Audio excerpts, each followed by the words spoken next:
Visa कैसे हासिल किया जाता है। जर्मनी का लेना चाहिए, फ्रांस का लेना चाहिए, इटली का लेना चाहिए। पिछले 3 सालों में जो है वो 3 जो शेंगन वीजे लिए हैं। हमारा वीजा रिफ्यूज हो जाएगा तो क्या बनेगा। एक चीज है कि आपने डंकी लगा के जाना है। ये मेरा पर्सनल एक्सपीरियंस है। पहला मैंने वीजा अप्लाई किया था जर्मनी का, 11 पॉइंट्स है। अगर आपने ये 11 पॉइंट्स कर लिए तो आपका भी वीजा लग सकता है। ये मेरा 3rd वीजा है, घर बैठे हासिल कर सकते हैं। कैसे हैं आप सब? उम्मीद करता हूँ कुछ बात होंगे, हैप्पी होंगे। Welcome to my YouTube channel, welcome to another informative vlog. Friends, आज का जो व्लॉग है वो इन्फॉर्मेशन से भरपूर है। जैसे कि आपने वीडियो के थंबनेल में भी देखा, टाइटल में भी, कि आज हम करेंगे शेंगन वीजे की बात। शेंगन वीजा कैसे हासिल किया जाता है, इसकी प्राइस क्या है, कौन इस वीजे को अप्लाई कर सकता है और इस वीजे के लेने के आपको फायदे क्या हैं। और इसके अलावा मैं आपके साथ अपना पर्सनल एक्सपीरियंस भी शेयर करूंगा कि अभी तक मेरे पास कितने शेंगन वीजे हैं, मैंने इनको कैसे हासिल किया।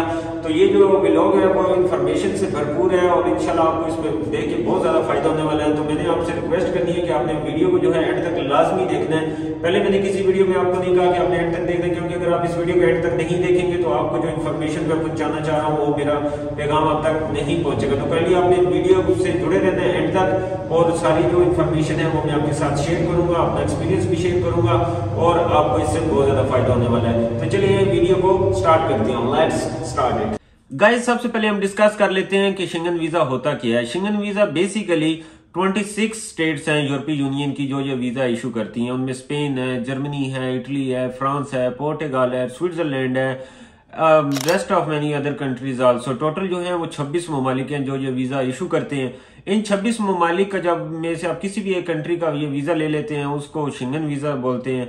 उस वीजे के ऊपर आप इन 26 ममालिक में किसी को भी जो है विजिट कर सकते हैं। उसके लिए जब आप एक दफा एंटर हो जाते हैं यूरोप में तो आप यू कैन एज्यूम के नो बॉर्डर्स, नो रिस्ट्रिक्शन। आप कहीं पे भी यूरोप के अंदर जो है ना फ्रीली वो जो है एक कंट्री से दूसरी कंट्री आ सकते हैं। बाय ट्रेन आ सकते हैं, बाय एयर आ सकते हैं, बाय रोड आ सकते हैं।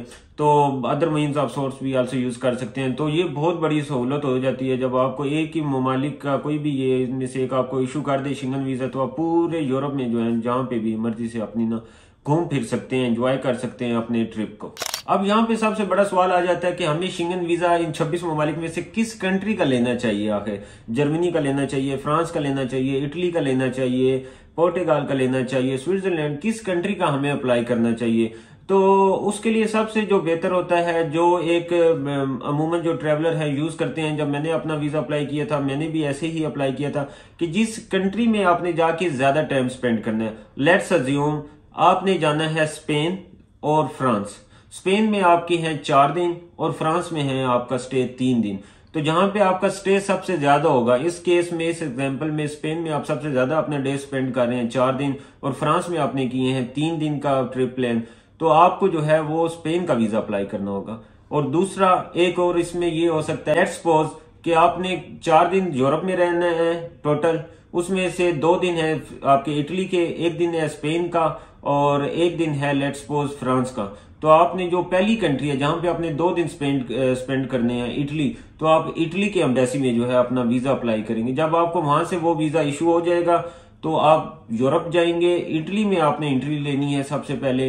बेहतर तरीकेकार यही होता है कि जो कंट्री आपको वीजा इशू करे आप पहले उसी की पोर्ट ऑफ एंट्री पे पहुंचे, उसी के एयरपोर्ट पे पहुंचे। मेरे थोड़ा सा जो एक्सपीरियंस है वो वाइस वर्सा है। मुझे जो पहला वीजा मिला था वो जर्मनी से मिला था, मैं आगे नेक्स्ट वीडियो में जाके आपको बताता हूँ। लेकिन मैं जर्मनी के बजाय जो मैंने पोर्ट ऑफ एंट्री यूज की थी वो स्पेन की थी, क्योंकि सेकंड टाइम जब आप वीजा अप्लाई करते हो तो आपको डिफिकल्टी होती है। वो आपसे दोबारा पूछेंगे कि आपने वीजा तो लॉन्ग स्टे हमें शो किया और उसके बाद जो है आप किसी और कंट्री में चले गए। ऐसा अमूमन आपको फेस करना पड़ता है जब आप वापस आते हो ट्रिप कंप्लीट करके और नेक्स्ट टाइम आप उसी एम्बेसी में अप्लाई करते हो। तो बेहतर है कि इस चीज को अवॉइड करना चाहिए। तो मैक्सिमम टाइम ऑफ ड्यूरेशन जहां पे आपकी है स्टे में, आप उसी कंट्री को जो है वीजा अप्लाई करें वहां से। चलिए आप नेक्स्ट चैप्टर को डिस्कस कर लेते हैं। नेक्स्ट चैप्टर से मुराद, जब एक दफा आपका हो गया, आपको क्लियर हो गया कि शेंगन वीजा होता क्या है, सेकंड स्टेप हो गया कि आपने जनाब शेंगन वीजा किस कंट्री का अप्लाई करना है, तो थर्ड स्टेप आता है कि हमने अप्लाई करना कहां पे है, किस एम्बेसी में, किस जगह पे अप्लाई करना है। तो गाइस मोस्टली जो शेंगन वीजास हैं ऑल अराउंड द वर्ल्ड जो अप्लाई होते हैं वो VFS या BLS में होते हैं। ये दोनों एक किस्म का कोरियर का काम करते हैं एम्बेसीज के लिए, क्योंकि एम्बेसी जो होती हैं वो डायरेक्ट आपको रिसीव नहीं करती रश की वजह से। तो उस सूरत में क्या होता है कि उनकी जो VFS और BLS के ऑफिस हैं ये आपसे आपकी फाइल सबमिट आप वहां पे जाके करते हैं, वहीं पे आपके बायोमेट्रिक होते हैं, वहीं पे आपकी डॉक्यूमेंटेशन आप उनके हैंड ओवर करते हैं।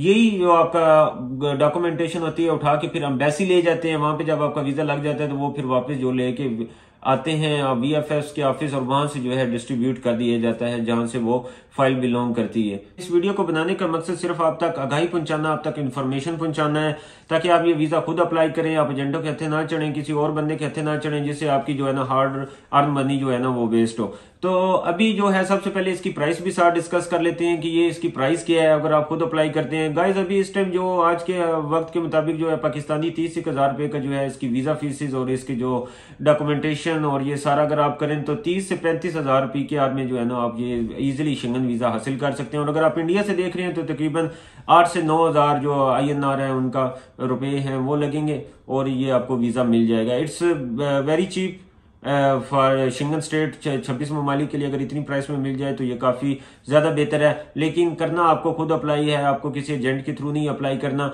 वीडियो के आगे चल के मैं आपके साथ डॉक्यूमेंट्स भी शेयर करता हूँ, कौन से डॉक्यूमेंट्स आपके पास अगर हैं तो आपको खुद एक ट्राई करनी चाहिए और अपना वीजा जो है वो खुद हासिल करना चाहिए। चेकलिस्ट में जो सबसे मेन इंपॉर्टेंट जो डॉक्यूमेंट्स आते हैं उनमें आता है आपका पासपोर्ट की जो वैलिडिटी है वो एटलीस्ट 6 मंथ होनी चाहिए। उसके बाद आ जाती है पिक्चर पासपोर्ट साइज आपके पास होनी चाहिए, मैट स्टाइल पिक्चर होनी चाहिए आपके पास मैट फिनिश में। और उसके अलावा जो ऑनलाइन फॉर्म है वो बड़ा इंपॉर्टेंट है, वो बहुत मैटर करता है। ऑनलाइन फॉर्म डिफरेंट्स हैं क्योंकि जैसे 26 ममालिक हैं शेंगन वीजे के लिए, तो उन 26 ममालिक का कहीं जैसे अब स्पेन का है वो आपको हाथ के साथ फिल करना पड़ता है, इसी तरह जर्मनी का है वो कंप्यूटर पे फिल होता है, उसको आपने ऑनलाइन फिल करना है, उसके बाद आपने उसका प्रिंट लेना है और अपनी फाइल के साथ अटैच करना है। तो ये जो 26 ममालिक हैं कुछ इसमें से ऐसे हैं जिनका आपने बाय हैंड फिल करना होता है, उनका फॉर्म आपने कहां से लेना है। हर अगर आप पाकिस्तान से देख रहे हैं या इंडिया से देख रहे हैं, बांग्लादेश से देख रहे हैं, उनकी वेबसाइट पे जाएं। मैं आपको नीचे जो है कमेंट बॉक्स में मेंशन भी कर दूंगा। फॉर एग्जाम्पल हम एक एग्जाम्पल लेके चलते हैं, आप स्पेन का अप्लाई करना चाह रहे हैं तो स्पेन की एम्बेसी जो है वहां पे जाएं, आप लिखें Spain embassy in your country, for example Spain embassy in Islamabad या Spain embassy new Delhi, Dhaka, जो भी आप लिखेंगे वहां की जो लोकल एम्बेसी होगी वो आपके पास आ जाएगी। आपने उनकी वेबसाइट पे चले जाना है, उसके बाद वहां पे जाके सिंपल एंड स्मूथ आपने क्लिक करना है कौंसल सेक्शन में, वहां पे निकल आएगा वीजे के ऊपर आपने जाके क्लिक करना है और वहीं पे जो टोटल रिक्वायरमेंट होती है, एक चेक लिस्ट होती है, वो आपके पास आ जाएगी। उस चेक लिस्ट के थ्रू आप अपनी फाइल खुद तैयार कर सकते हैं, आपको किसी के पास जाने की जरूरत ही नहीं है। कोई एजेंट आपको कहता है कि मैं तैयार करूंगा वो करूंगा और उसके बाद आपसे हजारों लोग, बाज केसेस में लाखों रुपए भी ले लेते हैं, तो वो बिल्कुल फ्रॉड होता है। आप खुद उस चेकलिस्ट को देखें, वो कोई इतना एक्स्ट्राऑर्डिनरी कोई भी डॉक्यूमेंट नहीं है जो आप खुद उसमें जो है ऐड ना कर सकें, वो सब आपकी डॉक्यूमेंट्स हैं, आप खुद उसको कर सकते हैं और उसके बाद अपना वीजा जो है आसानी से हासिल कर सकते हैं। तो जैसे मैंने बताया पासपोर्ट है, उसके बाद आपकी पिक्चर आ गई और पिक्चर के बाद जो है आपने ऑनलाइन फॉर्म फिल कर लिया। डिफरेंट है हर एम्बेसी का, जैसे मैंने लास्ट में एक्सप्लेन किया, स्पेन का हाथ से करना पड़ता है, जो जर्मनी वगैरह है, इटली है, फ्रांस है, इनके ऑनलाइन होते हैं तो वो इजी है आपके लिए। जब एक दफा आपके पास उनकी वेबसाइट पे जाएंगे, आप उनका वीजा फॉर्म डाउनलोड कर लेंगे, वहीं पे साथ इंस्ट्रक्शन भी मेंशन होती हैं। मैंने अभी इस टाइम में स्पेन का किया है, जर्मनी का अपना किया है और थर्ड टाइम भी जो मैंने अपना शेंगन वीजा लिया था वो मैंने स्पेन से लिया था। तो टोटल मैंने पिछले 3 सालों में जो है वो 3 जो शेंगन वीजे लिए हैं और तीनों शेंगन वीजे जो हैं मुझे बहुत आसानी से मिले हैं, किसी एजेंट के थ्रू मैंने उनको अप्लाई नहीं किया। जब आपके पास ये तीनों चीजें होगी उसके बाद लिखा जाता है कवर लेटर। कवर लेटर बहुत इंपॉर्टेंट रोल अदा करता है आपका वीजा लेने में, क्योंकि जो वीजा ऑफिसर होता है, जो कौंसल होता है, बेसिकली वो सबसे पहले आपका कवर लेटर को देखेगा। कवर लेटर बेसिकली आपका फेस होता है, आपकी एक प्रोफाइल होती है जो आपके वीजे के ऊपर इम्पैक्ट डालती है। उसमें आपने मोस्ट इंपॉर्टेंट अपने से रिलेटेड चीजें मेंशन करनी है। आपका पर्पज ऑफ ट्रिप क्या है, आप किस मकसद के लिए जाना चाह रहे हो, आप किन डेट्स में जाना चाह रहे हो, आपकी सोर्स ऑफ इनकम क्या है, आप कमाते कितना हो, आपकी फैमिली बैकग्राउंड क्या है। उसके अलावा आप वीजा ऑफिसर को बता सकते हो कि आपने कितने ममालिक में वहां पे जाके विजिट करना है। आप अपनी ट्रैवल हिस्ट्री से रिलेटेड भी वहां पे मेंशन कर सकते हो, आया आपकी पास्ट में ट्रैवल हिस्ट्री है तो कुछ केसेस में वो बहुत ज्यादा सूटेबल होती है। फॉर एग्जाम्पल आपने थाईलैंड विजिट किया, आपने तुर्की किया है, श्रीलंका किया है, उज़्बेकिस्तान गए हैं, सऊदीया गए हैं, किसी भी ऐसी कंट्री में गए हैं for the purpose of tour, तो आप जो अपने कवर लेटर में मेंशन करें। इससे आपको फायदा ये होगा कि वीजा कौंसल जब उस कवर लेटर को देखेगा तो उसको आइडिया हो जाएगा कि ये जो ट्रैवलर है ये जेन्युइन है। बाज लोग कहते हैं कि अगर हमारी ट्रैवल हिस्ट्री नहीं है तो क्या हमें वीजा अप्लाई करना चाहिए शेंगन। बहुत सारे केसेस में बहुत सारे लोगों के वीजे लगे भी हैं और अगर आप न्यू ट्रैवलर हैं और अभी अपना स्टार्ट कर रहे हैं तो मैं ये समझता हूँ कि आपको थोड़ी सी अपनी ट्रैवल हिस्ट्री बना लेनी चाहिए जो आपको फायदेमंद हो। फॉर एग्जांपल आप पाकिस्तान से या इंडिया से जो वीजे इजीली लग जाते हैं, थाईलैंड, तुर्की, श्रीलंका, या जहां पे आपकी एंट्री है, जहां पे आपको वीजों की जरूरत नहीं पड़ती, आप जस्ट टिकट बाय करें, वहां जाके अपनी ट्रैवल हिस्ट्री बना सकते हैं। तो 6 से 7 ऐसे ममालिक में आप विजिट कर लें। एक इम्पैक्ट जरूर पड़ेगा आपकी फाइल के ऊपर। इवन अगर वो रिजेक्शन की तरफ भी जाता है वीजा ऑफिसर, तो उसको सोचना पड़ेगा कि एक रेगुलर ट्रैवलर, जेन्युइन ट्रैवलर है, मैं उसका वीजा क्यों रिफ्यूज कर रहा हूँ। तो ट्रैवल हिस्ट्री मैटर करती है बाज केसेस में, और बाज में बिल्कुल फ्रेश पासपोर्ट पे भी वीजे लग जाते हैं। उस केस में देखना पड़ता है कि आपकी फाइनेंशियल टाइज, आपकी बैकग्राउंड अपनी कंट्री के साथ कितना मजबूत है। कोशिश करें कि जो आपका कवर लेटर है उसको 1 से 2 पेजेस का मस्ट बनाएं, उसमें अपनी सारी सिचुएशन एक्सप्लेन करें। Be honest with your plans, और अपना जो है अच्छे तरीके से उसको मेंशन करें जो भी आपका उससे रिलेटेड प्लान हो। उसके बाद आ जाता है एनओसी, नो ऑब्जेक्शन सर्टिफिकेट होता है, वो बहुत जरूरी होता है। फॉर एग्जांपल आप गवर्नमेंट एम्प्लॉय हैं या आप किसी ऐसे इदारे में जॉब कर रहे हैं, आप सोल बिजनेसमैन नहीं है, तो आपको वहां पे जो है वो एनओसी चाहिए होगा, वो भी अपनी फाइल के साथ आपने जो है मेंशन लाजमी करना है। यहां तक हमने 5 चीजें मैंने आपको बता दी कि ये बहुत जरूरी है। पासपोर्ट हो गया, पिक्चर होगी आपकी, उसके बाद कवर लेटर हो गया, कवर लेटर के बाद जो है आपका ऑनलाइन फॉर्म हो गया, और एनओसी होगी। इसके बाद जो आपको मोस्ट इंपॉर्टेंट होती है यूरोप के लिए, तो बहुत जरूरी है, शेंगन वीजे के लिए बहुत इंपॉर्टेंट एलिमेंट है, वो है ट्रैवल इंश्योरेंस। ट्रैवल इंश्योरेंस जो है वो $50,000 की होनी चाहिए, और इसको कितनी भी पड़ेगी आपको पाकिस्तान से आज के रेट के मुताबिक तकरीबन ये 2000 से 2500-3000 PKR में आपको जो है मिल जाती है। किसी भी आप इंश्योरेंस ऑफिस से ये ले सकते हैं जो इंश्योरेंस देते हैं। इंडिया से आपको चाहिए तो इंडिया को तकरीबन 600-700 रुपए जो उनकी करेंसी है वहां से मिल जाएगी इजिली। इसके बाद आता है फ्लाइट रिजर्वेशन, जो चेकलिस्ट में आपको मिलेगा जब आप किसी भी कंट्री का वीजा अप्लाई करते हो, तो आपको साथ लगानी होती है फ्लाइट रिजर्वेशन। फ्लाइट रिजर्वेशन मैं इसलिए बोल रहा हूं क्योंकि ये डमी टिकट ही आपने लगानी है। मैं फ्लाइट टिकट की नहीं बात कर रहा, फ्लाइट रिजर्वेशन की बात कर रहा हूँ। वो कंफ्यूज होते हैं कि हमें टिकट खरीदना है पहले 2 लाख का, 3 लाख का, हमारा वीजा रिफ्यूज हो जाएगा तो क्या बनेगा, हमारे पैसे जाए हो जाएंगे, हमारा रिफंड कम आएगा। तो कोई भी एम्बेसी में ऐसी कोई भी चीज उन्होंने मेंशन नहीं की भी चेकलिस्ट के अंदर कि आपको जो है वो पहले से ही टिकट प्री एडवांस में बाय करनी है। आपने सिर्फ फ्लाइट रिजर्वेशन लगानी है, जो कि आप किसी भी ट्रैवल एजेंसी से ले सकते हैं। वो तकरीबन 500-600 रुपए दे के आप आराम से बनवा सकते हैं। खुद इंटरनेट पे चाहें तो खुद भी अपनी जो है वो बना के अपनी डेट्स, जिन ट्रैवलिंग डेट्स में आपने ट्रैवल करना है वो आप उसमें उन डेट्स के हवाले से क्या कहते हैं अटैच कर दें साथ। उसके बाद आती है जी होटल रिजर्वेशन या स्टे आपने कहाँ पे करना है। अब देखिए बहुत से दो cases two cases different. For example आपने होटल में स्टे करना है जाके वहां पे, तो आपको जो है अपना होटल का रिजर्वेशन वहां पे लगाना होगा। मैं बात कर रहा हूँ होटल से भी रिजर्वेशन की। होटल बाइंग नहीं करना आपने, कोई उसको खरीदना नहीं, आपने जस्ट उसको जो है वो रिजर्व करना है। वो बहुत सी वेबसाइट हैं, booking.com है और भी इस तरह की अनलिमिटेड हैं, जो विदाउट क्रेडिट कार्ड भी जो है आपको आजकल तो वो देती हैं, आपको अलाउ करती हैं। आप जो है अपनी होटल बुकिंग लगा सकते हैं, बना सकते हैं, और उसको जो है अपनी जब आप VFS या BLS के ऑफिस जाते हैं तो वो साथ आप अटैच कर दें। तो ये आपका डॉक्यूमेंट बहुत जरूरी है। जो फ्लाइट रिजर्वेशन है और आपकी होटल बुकिंग है, दोनों की डेट्स आपस में मस्ट मैच करनी चाहिए शेंगन वीजा लेने के लिए। उसके बाद एक मोस्ट इंपॉर्टेंट चीज है, वो है प्रूफ ऑफ फाइनेंशियल स्टेटस, कि आपको प्रूफ करना होता है कि आपके नफ फंड्स आपके बैंक में मौजूद हैं ताकि आपको जो है ये सफर कर सकते हैं, ये ट्रेवल कर सकते हैं शेंगन का। उसके लिए बाज केसेस में 3 मंथ की बैंक स्टेटमेंट या 6 मंथ की स्टेटमेंट लगानी होती है। मैंने नॉर्मली जब भी अप्लाई किया मैंने अपनी 6 मंथ की स्टेटमेंट लगाई है। आपसे भी यही कहूंगा कि जब भी वीजा अप्लाई करें अपनी 6 मंथ से 4 मंथ एटलीस्ट जो है अपनी बैंक स्टेटमेंट लाजमी लगाएं। उसमें आपको कोई बहुत बड़े रजिस्टर जितनी बैंक स्टेटमेंट की जरूरत नहीं है। आप पाकिस्तान से हैं, इंडिया से हैं, जहां से भी हैं, अपना अकाउंट ओपन करवाएं।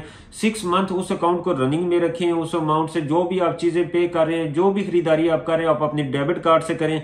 वो आपकी हिस्ट्री बनती जाती है और इन द एंड जब आप उसको 6 मंथ बाद देखेंगे तो आपकी अच्छी खासी जो है ना वो ट्रांजैक्शन हुई हुई होती हैं, और बस वही आपका प्रूफ ऑफ इनकम होता है और वही आपने सबमिट करना है अपना, और इंशाल्लाह जो है आपका वीजा जरूर लगेगा। उसके अलावा प्रूफ ऑफ इनकम में के अलावा एक और चीज बहुत इंपॉर्टेंट होती है बैंक स्टेटमेंट के अलावा।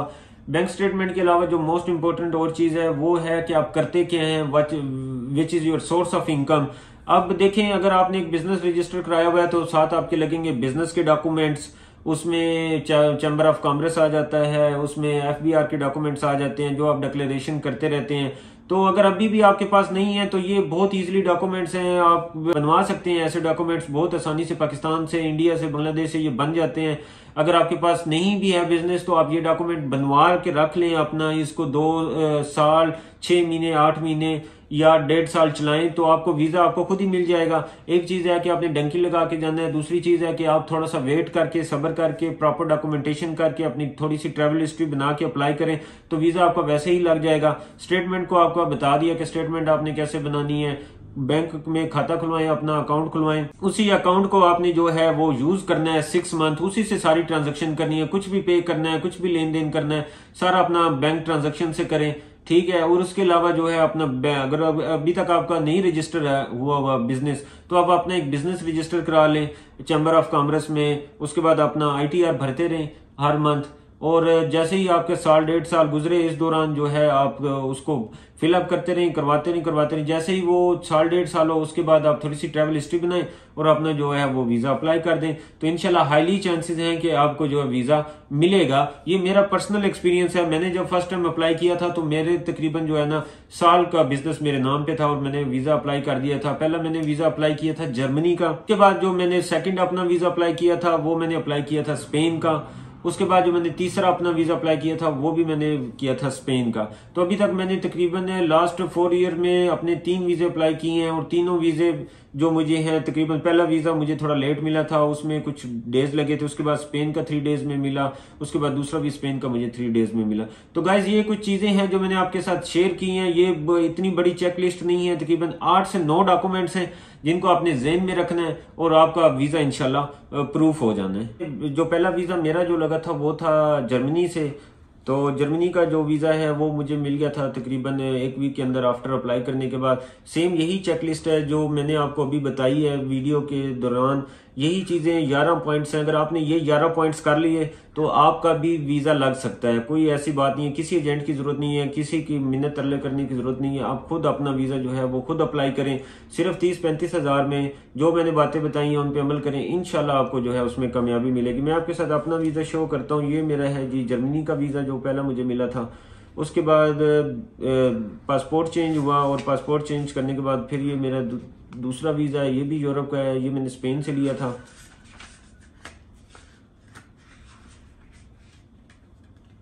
और ये जो मैंने अभी जो है लास्ट टाइम ट्रेवल किया तो ये मेरा 3rd वीजा है।